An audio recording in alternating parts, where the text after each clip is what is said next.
Bienvenidos al devocional diario de la IBC Corregidor. Esperamos que Dios te hable en este día. Muy buenos días.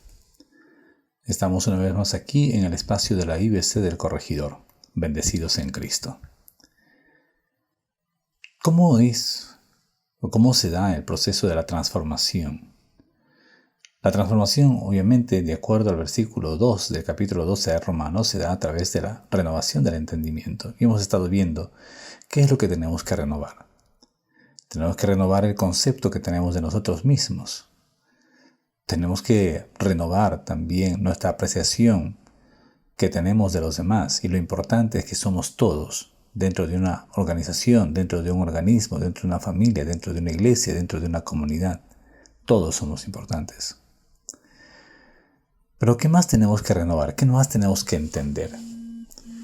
Llegamos ahora al versículo 9, donde dice: el amor sea sin fingimiento. Lo que propone aquí el escritor del libro de Hebreos, al hablarnos del amor, es que tenemos que renovar inclusive también en nuestra mente el concepto que tenemos del amor. Tenemos que renovar en nuestras acciones la forma en cómo expresamos el amor. Y dice: el amor sea sin fingimiento. ¿Puede haber un amor fingido?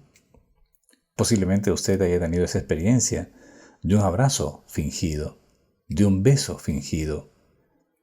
Y muchas veces en esta sociedad en donde usamos máscaras para ocultar nuestra propia realidad, para ocultar nuestros propios deseos, nuestras propias ansiedades, nuestros propios problemas, usamos cierto tipo de máscaras y entonces es a veces encontrar a personas que con fingimiento mencionan cierto tipo de apego, cierto tipo de lástima, cierto tipo de compasión. Cuando habla del amor sea sin fingimiento, está diciendo: oye, un momento, tienes que amar, renueva tu mente. Si Dios va a transformar tu vida, va a ser por medio de la renovación de tu entendimiento. ¿Cómo es tu entendimiento del amor? Dice el texto completo: aborrezcan lo malo, sigan lo bueno. Es amar lo bueno, es amar lo puro, no es amar lo malo. Aquí el amor no puede ensuciarse, no puede contaminarse con lo malo. El amor sea sin fingimiento. Aborrecer lo malo, seguir lo bueno. Y sigue en el verso 10 diciendo: amaos los unos a los otros con amor fraternal. Y está mencionando de qué manera tiene que ser este amor fraternal. Dice: en cuanto a honra, prefiéranse los unos a los otros. O sea, el amor fraternal es preferirnos el uno al otro. El amor que tiene que ver con el cuidado de la familia, con el cuidado de los amigos, con el cuidado de la comunidad, con el cuidado de la sociedad, con el cuidado de la iglesia. O sea, el amor fraternal es en donde yo prefiero al otro siempre para poder satisfacer y cubrir sus necesidades, para poder satisfacer y cubrir sus problemas, para cubrir incluso sus faltas, en el sentido de no avergonzarlos, sino más bien de presentarle cuál es la alternativa, cuál es la solución que le podemos ofrecer y que tiene la Biblia para él o para ella. El amor tiene que evidenciarse justamente en el trato y en el cuidado que tenemos para con los demás referente a las faltas que cometen los demás. Muchas veces, cuando alguien falla por algo, ya sea en el hogar, ya sea en el trabajo, ya sea en la comunidad, rápidamente buscamos una explicación, ya sea del contexto social, ya sea del contexto de sus antecedentes, ya sea del contexto familiar, o simplemente tildamos a la persona, juzgamos a la persona como no apta o como inadecuada o como inútil. Y ya no estamos prefiriendo unos a otros. ¿Qué hace aquel que ama sin fingimiento? ¿Qué hace aquel que ama a los demás en amor fraternal? No juzga, es cierto, no apaña las faltas, las confronta, pero sin juzgar. Esto es lo que menciona en el capítulo 12 cuando tenemos que renovar nuestro entendimiento. Hay que lograr que el entender estas cosas en nuestra mente empieza a transformar nuestras vidas. Antes éramos diferentes, ahora somos diferentes porque pensamos diferente. La transformación empieza con la comprensión clara en nuestra mente de cuál es o cómo es la forma en cómo debo conducirme, cómo debo vivir. Antes yo vivía de otra manera. Antes mi amor era fingido, y en esta nueva transformación, en el entendimiento de lo que es el amor, mi amor es sin fingimiento. Voy a preferir a los demás. Dice en el versículo 11, en lo que requiere diligencia, no perezosos, sino fervientes. Dice, o sea, una de las características seguramente que tiene que transformarse en las personas es la pereza. En vez de pereza, tiene que ser diligente, tiene que ser proactivo, tiene que ser responsable, tiene que cumplir con sus actividades, tiene que cumplir con sus horarios, con sus metas, con la producción. En lo que requiere diligencia, no perezosos. Y también dice fervientes en espíritu. Y esto se conecta con que este tipo de fervencia se debe evidenciar en el servicio al Señor.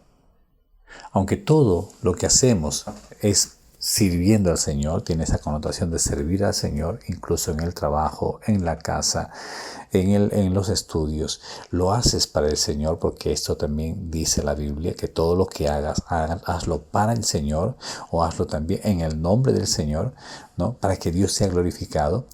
Pero aquí en medio, para poder ser transformados, porque vamos a presentar nuestro cuerpo en sacrificio vivo, santo y agradable a Dios, como encabeza el capítulo 12, ¿no? ¿Cómo se presenta ese sacrificio vivo, santo y agradable a Dios? Cuando nuestros conceptos, nuestro entendimiento son transformados por un entendimiento mayor o mejor de lo que antes éramos. Entonces, si antes éramos perezosos, yo entiendo que ahora debo ser diligente, y no voy a ser simplemente diligente porque yo soy bueno, sino porque estoy esforzándome, y esta es parte de mi adoración, parte de mi servicio.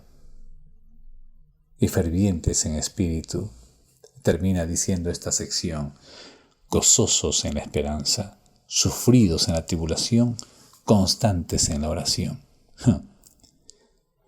Queridos hermanos, muchas veces nuestra esperanza o la esperanza que tenemos a veces es temporal, a veces es humana, a veces es natural. Pero la esperanza que realmente nos plantea la Biblia es eterna, es inmutable, es perfecta, no cambia, no falla. Yo tengo que estar gozoso en esa esperanza. Incluso puedo estar atravesando dificultades, pruebas, enfermedades, problemas, pero el gozo está no en lo que yo voy a atravesar, la solución que voy a tener, sino el gozo está en lo que me dice Dios con respecto a lo que va a pasar conmigo después, y esa es la esperanza gloriosa que yo estoy esperando. Y debemos estar gozosos en la esperanza. Contrariamente a esto es de repente estar tristes, estar amargados, estar resentidos. O sea, tenemos que cambiar eso. O sea, que es la transformación total, completa. No, si tenemos que transformarnos por medio de la renovación del entendimiento, entonces yo tengo que entender que el gozo es algo que debe fluir en mí, debe permanecer en mí, porque este gozo me da Dios. Pero ahora dice sufridos en la tribulación. Sí, voy a sufrir la tribulación, pero no voy a perder el gozo. Voy a sufrir la aflicción, las pruebas, la enfermedad, pero no voy a perder el gozo. De repente puedo perder la sonrisa, puedo perder de repente la alegría momentánea, pero el gozo que no se puede ver es lo que tiene que permanecer para siempre, porque el gozo es del Señor, y en su gozo somos fuertes, porque el gozo del Señor es nuestra fortaleza. Pero esto tiene que estar obviamente sostenido en la oración, porque también dice constantes en la oración. Finalmente, para seguir viendo de qué manera debe transformarse mi entendimiento, dice en el verso 13, compartiendo para las necesidades de los santos, practicando la hospitalidad. Estas cosas que antes quizás lo hacíamos por un asunto de altruismo o de compasión, en este tiempo, ya conociendo al Señor, tenemos que hacerlo por un asunto que esta es nuestra característica y esta es nuestra naturaleza, porque Dios nos ha hecho así. Dios mismo comparte de sus abundantes riquezas para con nosotros, y también Dios mismo es tan hospitalario que nos atiende en todas nuestras necesidades y dificultades. Practiquemos la hospitalidad. Entonces, para poder entender un poco, cuando dice el verso 2, no os conforméis a este siglo, sino transformados por medio de la renovación de vuestro entendimiento, mi entendimiento tiene que ser renovado con estos conceptos bíblicos que tengo acerca del amor, de la honra, de la diligencia, de la fervencia, de ser fervientes, del gozo, del sufrimiento, de la constancia y de la generosidad. Tenemos que entender esto. De esa manera empezamos a renovar nuestro entendimiento y ocurre también poco a poco el proceso de transformación. Mañana continuamos estudiando y aprendiendo también elementos y detalles de cómo nosotros podemos transformar nuestro entendimiento para que ocurra en nosotros, ¿no?, la transformación completa. Dios te bendiga. Hasta mañana.